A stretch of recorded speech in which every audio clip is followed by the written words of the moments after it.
focal point. Okay. So yeah, just a little wee history of yoga. And where I wanted to start us off with is just geography, right? Like, and where is South Asia?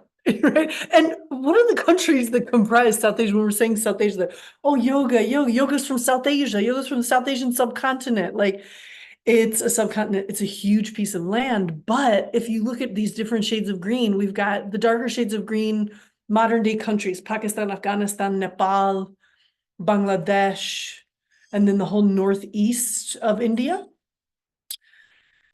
And throughout history, India has had a lot of kings, a lot of rulers, a lot of invasions, and expansion of the space. So at its height, the Indian Empire, whatever it was called at that time, at its biggest is during the Gupta period, which is 200 before the Common Era to 1200 Common Era. And everything that's in light and dark shades of green would include South Asia. So that's Afghanistan, Iran, and to the east there is Myanmar. That's a lot of land. That's a lot of topography. This is modern day India. We see here, what's really important are the river systems. And we see that because the Himalayas are running all the way from that border, I got to update this map because that's Tibet. It is Chinese occupied Tibet. And running alongside. So the Himalayan mountains start way up here at Afghanistan, Pakistan, and then run all the way Bhutan, all the way over to here. These river systems flow down from Himalayas, but those aren't the only river systems. You also have the Gangetic Plain that juts across up here. You've got some major river systems, the Kaveri River, all the way down to some other mountain topographies like this. These river systems, remember, water is life. Earlier civilizations and communities are going to come up around water sources. And if these civilizations are, beginning somewhere between 5,000, 3,000 before the Common Era, these are agrarian cultures. So the other thing about river plains is we get very fertile soil in river deltas.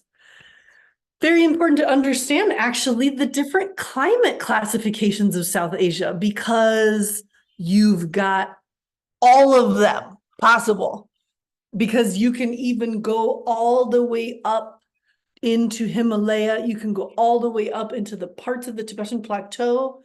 That's some of the areas that are in the peach color up here in the northern regions. That's cold desert climate. That's cold semi-arid desert. Yeah, you can find tundra.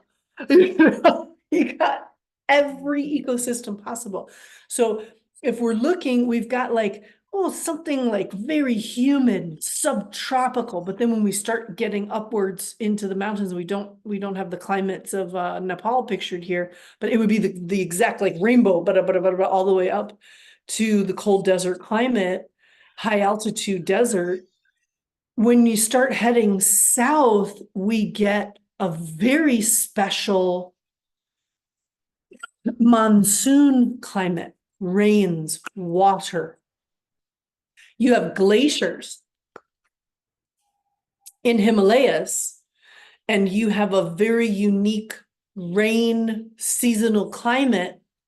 The rains push up from south and they hit the Himalayan mountains and they get stopped there and they just dump and they fill rivers and they build glaciers. Now, just over to the west, we see a lot of these red, orange, and yellow colors. That's warm desert climate, warm semi-arid desert climate. And as you start going up in altitude, you also have cold desert climate. The desert is moving in. historically and presently into the humid subtropical climate, the reason that North India is desertifying is because of climate change has disrupted the monsoon rains. The glaciers are melting. Flooding is an extreme event, and there is remarkably less rain. Why am I talking about climate when we're talking about the history of yoga? Because we inherit cultural traditions because land and people are the caretakers of cultural traditions. Remember, in my storytelling, the only reason the West found out about yoga was because someone from this land came to the West and told everyone about it. The only reason we have access to Vajrayana Tantra today, also known as Tibetan Buddhism, is because China invaded Tibet and Tibetan people were forced into exile, right? We live in the globalization age. And the feature of globalization is we have access to any cultural tradition that we want to find because of the internet, meaning the sharing of information at the speed of light, and other factors from satellite uplink to fiber optic cable. And the other feature of globalization, the movement of peoples. So this is a slide that I took from my presentation on the history of Tantra. And at first I wasn't going to include this slide. And then I thought, you know what, this is important because this is part of a storytelling of how three schools of Tantra, three flavors of the Tantras evolved. And this is before there was ever something that we would call yoga. But we'll get there. They evolved because of geography, topography, and climate. Part of the healing journey that we need to walk, that is also the decolonization journey with yoga, is bringing yoga and putting it back in the land where it's from. What that does not mean is if you are not South Asian, you should not teach yoga. That's a reductionist conclusion of what I am calling rematriation. We have to understand that yoga grew out of land and people. So what does some of this land even look like? Right? So just so you know, Srikula, we're calling from the Nilgiri, from the Kaveri River all the way down to the Nilgiri Mountains is called Srikula. Kalikula is the area from the Kaveri River, basically the Deccan Plateau, all the way up to the foothills of Himalayas. So big area, all, including the Gangetic Plain, so the Ganges River. And Tarakula is Tibet, so Tibetan Plateau. What does some of this land look like? Srikula. We're down here in South India. Ooh, it's lush. These gorgeous, lush green mountains. It's so fertile. Like, look at that red earth, abundant water and rivers and animals. Then you also have inner waterways. And you have ocean coastline as well. This Srikula is the home of spices, cinnamon, cardamom, black pepper. Wars began because of the abundance of South India. Shrikula. Shri is the goddess of aesthetics and beauty. Kula means family. This. Kalikula, that whole middle region portion, that's the Gangetic Plain, the Deccan Plateau. We still see this lovely, earth. It's rocky, could be pretty rocky down in South India as well. And then we have the feature of the Ganges River, major river system of India, and an important part of the history storytelling that we'll tell. And Tarakula. Look at the color of that sky. That's not a filter. It actually looks electric blue. You've got swaths of valleys and the tallest mountains in the world. There's an image of Mount Kailash. You've got these lakes. You cannot imagine how cold these lakes are. They are so beautiful because this is glacial melt. And you would think, oh, Tibet, it's not very fertile. There's not growing regions. There are major growing regions in some of those green valleys like this. What you don't have is a really long growing season. You basically only get from mid-June to the beginning of September. That's the only time that the mountain passes are open. Other than that, Tibetan Plateau historically is closed off 9 months of the year. Yeah. So when we just take a moment to pause and start to fill our minds with the possibilities of the imagery, right? We need to bring this alive. Like, what is it about the environment of Tarakula? The teachings, the style, the artistry, the deities, the practices that will come out of this land that will be so radically different from Kalikula, that again will embody something wildly different thematically. Whole structure will be different in Srikula. So coming to some of the nitty-gritties. Okay. When we're talking about history in the South Asian continent, it's like talking about history in Africa. You're going to go really far back in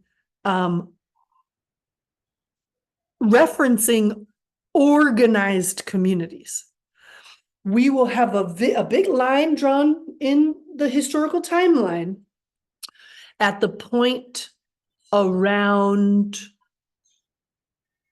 1500 before the Common Era, where oral traditions, so how much is that? That's almost 70,000 years of oral tradition will be edited, curated, and intentionally crafted into the textual references that are commonly known today. The Vedas, the Puranas, and the Upanishads. So let's move through this timeline a little bit. Yep, between 70,000 and 3,300 before the Common Era. What you have are parallel matriarchies and patriarchies. These are indigenous communities. This is the origin of your goddess forms, 2 main archetypes, warrior forms and fertility forms, embodiments of nature. And somewhere in there, 30,000, 40,000 before the Common Era, a character emerges who we, depending on the tradition, so Jainism, Buddhism, Vaishnavism, which is worshippers of Vishnu and Krishna. Shakta, the matriarchs, and Shaiva, the patriarchs. They all attribute their lineages to this primordial Buddha character, the first enlightened person. Now, have you not noticed? It's one of those retroflexive questions kind of things. Retroflexive question, double negative. Have you not noticed how freaking patriarchal yoga is presented? It's like the first enlightened person is the first enlightened man. The language used is heavily gendered, heavily binary gendered.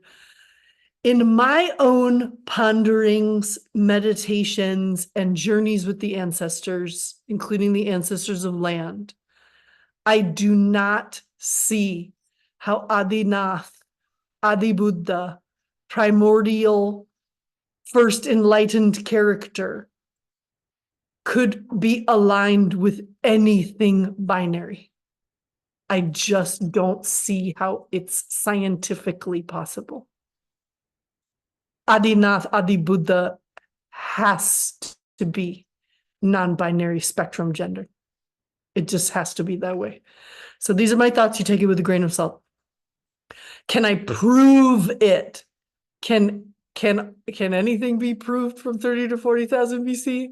Everybody built with natural building materials, like only if something was stored in a cave did it survive that long for archaeologists to then say, oh, this is what this is what this means, and using carbon dating method, this is the time that it's from. I love archaeology, but for me, it's quack science. But any scientist would say, Yoli, you're definitely the quack. You can't prove anything you're saying. No, I can prove what I'm saying about Adinath based on the principles themselves. If there's a progenitor of a species, they're non-binary. They're self-fertilized. Adinath, if Adinath is in fact a progenitor, which all these spiritual lineages attest to, then Adinath has to be self-fertilized and self-realized. Okay, just saying. You're not going to find this in any book anywhere until I write it. Okay. Big, huge fast forward, 3,000, 3,300 to 2,600 before Common Era is something I hope you have been introduced to, Mohenjo-Daro and Harappan River valleys. Now, coming back up to the map here. Okay, I think I can use this one. Mohenjo-Daro and Harappan River valleys are like here-ish in modern-day Pakistan. What is missing is the river that was the community's lifeline. Mohenjo-Daro and Harappan River valleys, if you want the textual reference on this, it's a book called In Search of the Cradle of Civilization. I'm going to write down the references that I make, and I'll include it in the slides. So you will, this is as close as you get. This is where they found the seals depicting yogis, yoginis, Proto-Shiva, Rudra, the archaeologists. Mohenjo-Daro and Harappan River valleys were civilizational feats. These were cities that were built with design principles, waste management, food management, water management. The Saraswati River was the lifeline. And this is the culture that flourished and became very attractive to the first outside colonizers. called the Aryans.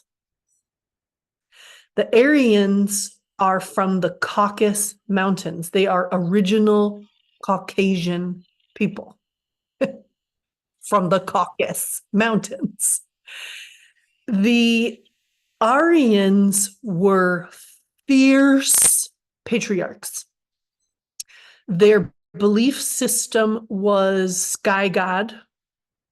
Their way of worship was fire. They had no feminine deities in their pantheon at all.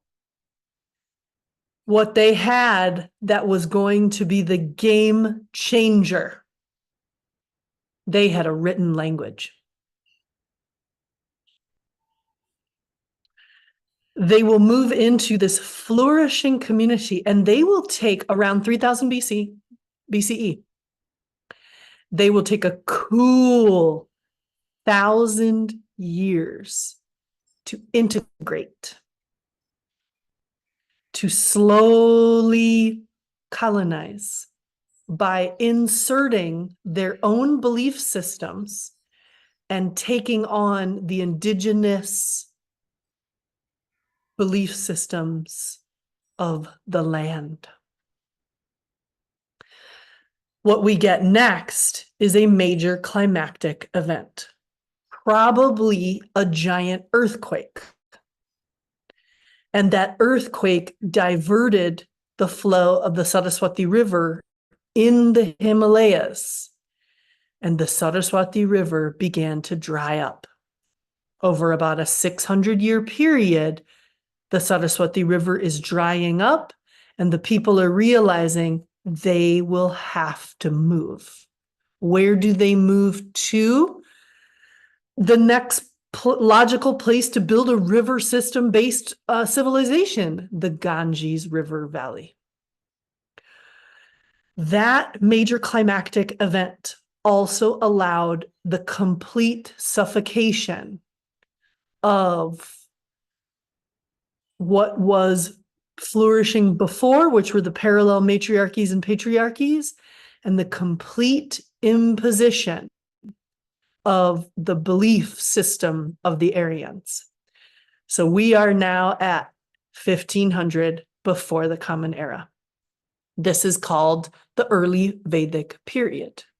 Sky God has taken over. Goddess can no longer exist unless she is in service of Sky God.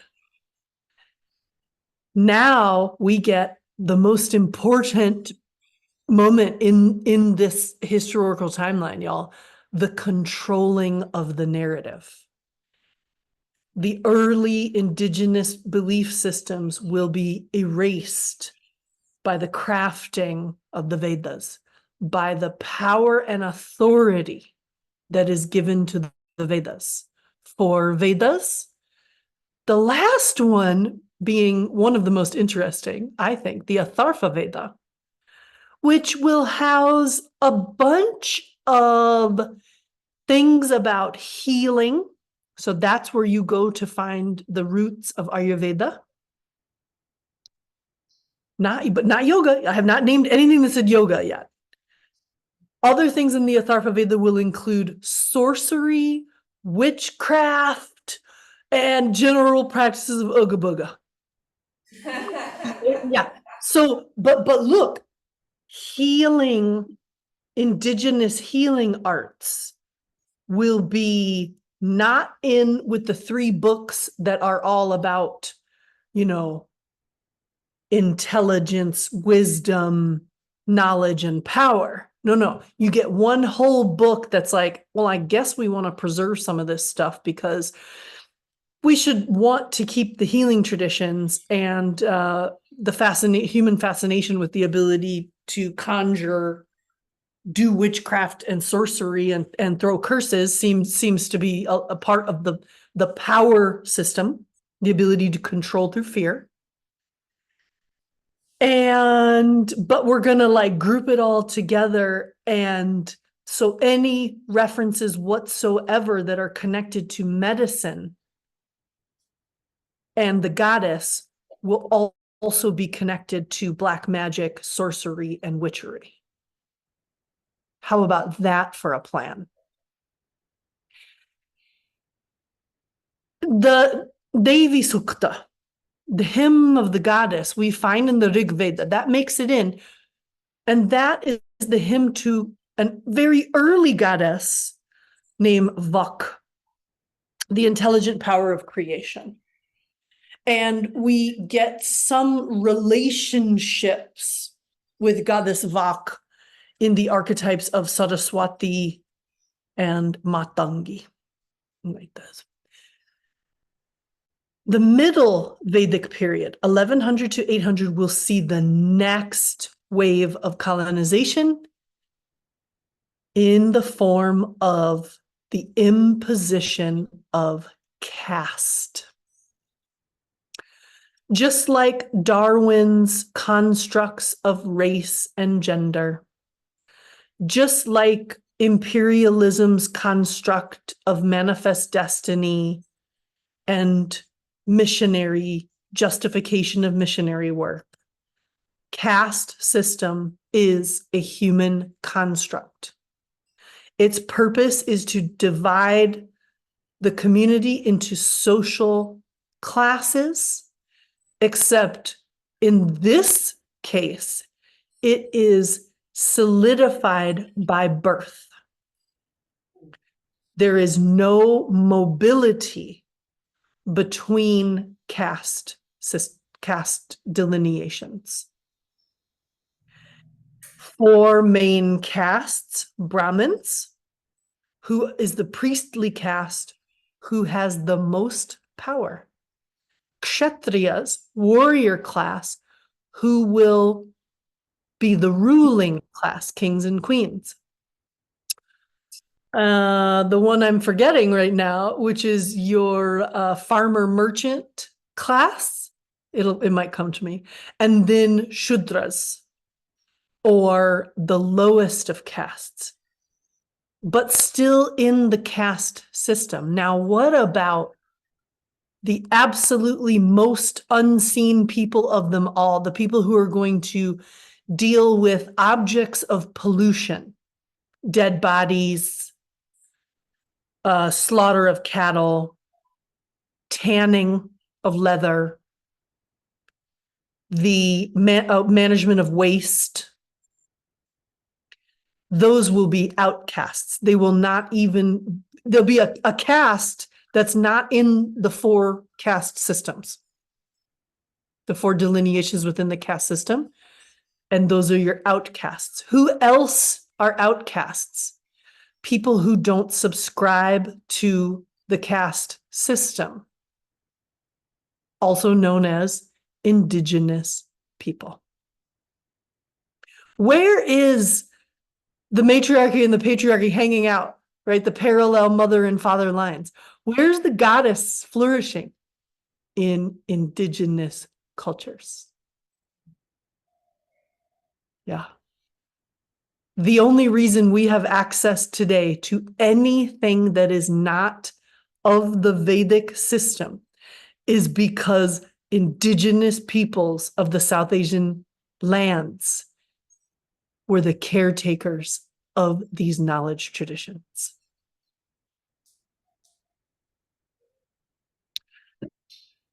We're moving through. We're coming, we still haven't crossed 0 yet.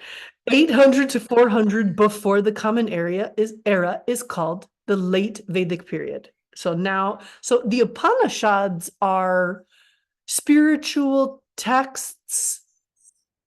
They're still kind of spiritual matters and treaties, not getting into rules and legalities. We're almost there.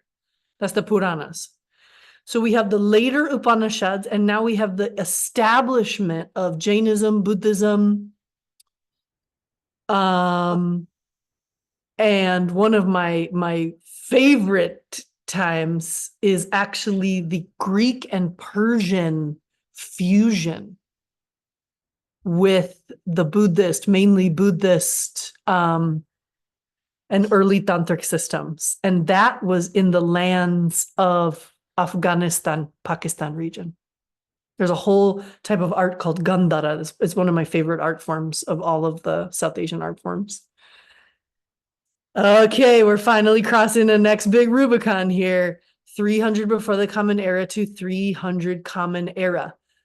This civilization is flourishing under caste, under rigidity, under patriarchy. And so you get a whole new canon of text called the Puranas. Those are rules, laws. This is even where you start to get things like Kama Sutra. The Kama Sutra is not an interesting text. Kama Sutra is who you can shag based on your caste in what way. It's just rules. This. On a much more interesting end of things, what is surviving of Shakta, the mother line, will get written down into the text called the Devi Mahatmya. A very beautiful text. I teach from it often. It is very inspiring. But what else do we get right now? Pushback.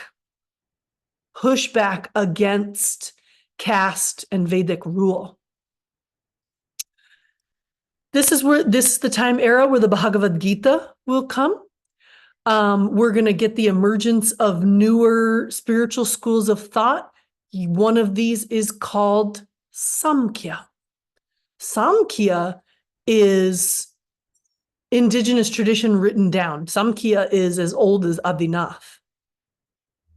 And Samkhya is the philosophy behind what you are learning in your yoga teacher training. Samkhya is also the philosophy behind Ayurveda. We will see the emergence of Advaita Vedanta, dual, non-dual philosophy, of bhakti practice, devotional practice, the codification and emergence of Tantra, it's 200 before the Common Era, and future iterations of Tantra called Yogacara. The main text is called Gucha Samaja. 400 to 600 is the Puranas. Is also Sufism comes on the scene. The Tantras will grow. 700 to 900 Common Era. Incidentally, I did say 200 Common Era to 1200 Common Era is the Buddhist age of India. Then we get the later tantras, more Advaita Vedanta, Vajrayana Tantra, Sahajayana Tantra, and something happens. 1200 before the Common Era, where there is a rising, an uprising of Brahmanism, a fierce return of caste, probably in the peaceful complacency of the end of the Buddhist empire in India.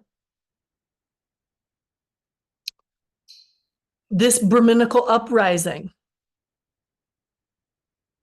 backed by the Vedas, we could call it Brahmanism. It's not Hinduism yet. It's Brahmanism. Will genocide Buddhism in India, will destroy all of the monasteries, the nunneries, the universities, will burn the libraries and erase Buddhism from the pages of India. They will have about 100 years where they're doing their thing, and the next wave colonizers enter the South Asian subcontinent as the sultans of Turkey and the Mughals of Persia. The next people to come in will be the British as economic colonizers in the mid-1600s. By the mid-1800s, the British Crown will have taken over. And during that time, let's say 1800s, it is the scholars of Western Europe that will begin their researches into Tantra, yoga, Buddhism, and through their own cultural lenses, the limitations of their cultural lenses, will begin to define what is yoga. So back to picture time to just kind of, because that's a lot to take in. A little picture time here. Often, the history of yoga, like the majority of what you learn from your Seth Powells, right? The regular old story of the Vedas, the Upanishads, Patanjali, the Hatha Yoga Pradipika, Hinduism. The analogy that's given most of the time is a tree of lineages. There's roots and there's a trunk and there's branches and there's leaves, and yoga didn't come up in isolation. Yoga grew, and there's these interconnected branches, and that's yoga. But I want to bring you back to the land itself and propose that yoga is more like a river delta system. Yoga has evolved through intermingling streams. Yoga is not created in isolation in a silo. The yoga tradition, if we try to find it, if we try to map it, it's almost impossible.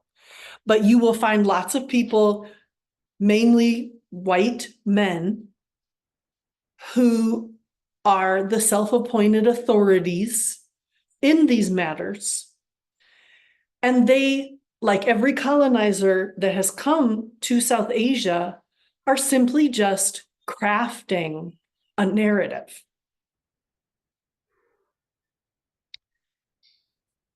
When text is the only authority, you can include and exclude whoever you want. And the yoga systems of today are excluding bodies with womb spaces, lower caste, outcasts, and indigenous people. And if we go back to the timeline that I shared with you, you cannot define something called yoga without the inclusion of these people. It's impossible, because yoga is multiple streams that come from multiple places in the world. Yoga is not exclusive to South Asia.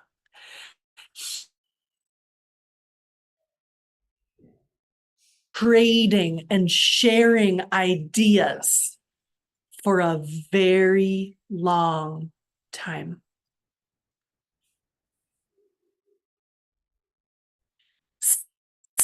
So if we want to